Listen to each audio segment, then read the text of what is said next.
Oh, mwah. Say hello. No. Right.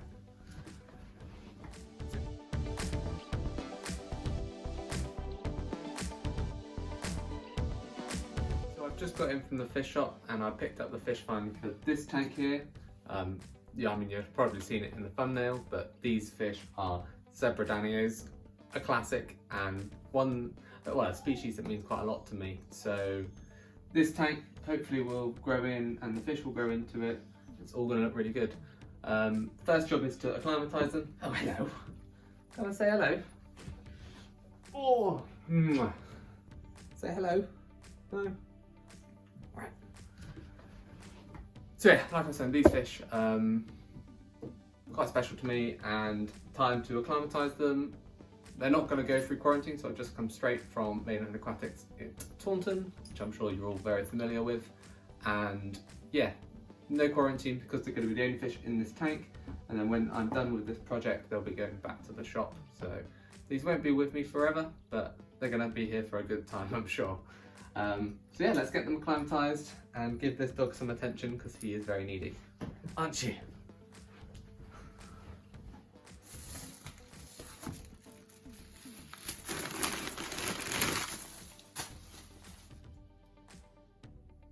And there they are.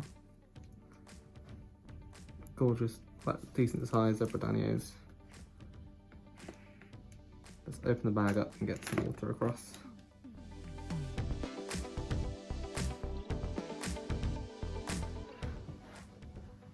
So I'm going to start setting up for the drip acclimatisation. The fish are now in their bucket. The reason I do this is the water chemistry up in Taunton is quite different to the water chemistry I have down here. Both of them are going to be suitable for Danios. They are very robust and tolerant of a wide range of parameters based on what they experience in the wild. Their sort of natural waterways are variable and can change seasonally, so they are quite robust and tolerant of these changes.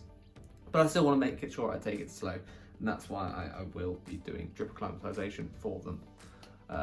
Like I said, I'm not going to be quarantining this fish. They're effectively going to be in a quarantine tank here. I'm going to use the same equipment I would do for a quarantine species, so that make sure that if these guys did have anything, they're not going to get into any of my other tanks.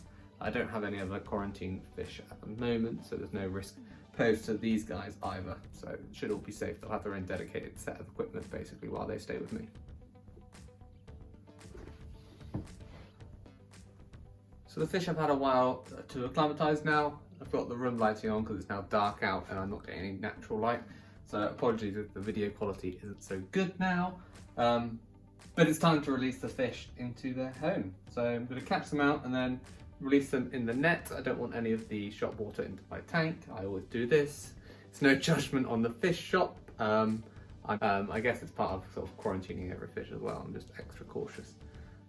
So yeah, I'm going to catch the fish out and not transfer any of the water from the transport bag into the home tank.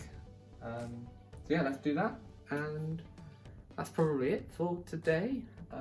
I'll do some footage of them swimming around, looking good, maybe over the weekend. It's Friday today, so yeah, once they're settled in, I'll take some close-up footage of the fish, and I'll come back when they're settled, the plants are grown in, and do a bit of an update video and a video sort of talking about Danios.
So as you can see, the zebra danios are now really nicely settled in and exploring the whole tank.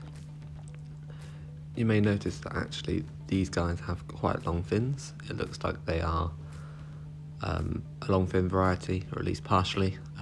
There's one male that doesn't have long fins, but the others do have this sort of nice trailing fin, which is obviously man-made from selective breeding, which isn't my normal type of fish to get, but it's all they had, and actually they are really nice specimens of the species, so I've picked them up anyway. The tank is actually slightly smaller than I would normally recommend for zebra danios, and I've also got a few areas where the fish could jump out, so the long fins might just slow them down a bit.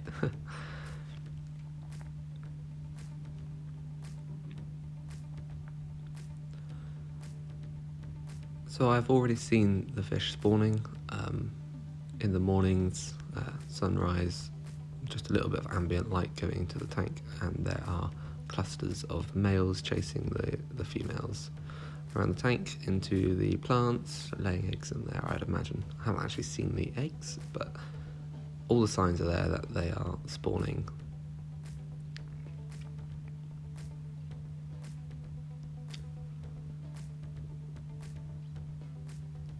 So I don't have much else to say on this one, other than I wanted to say thank you to Maidenhead Aquatics at Taunton for providing me with the fish. I really appreciate their help, and yeah, time to take some photos of these fish, keep maintaining the tank, let those plants grow in, and then I'll come back and do a full deep dive fact file sort of video on the zebra danio. Thanks for watching.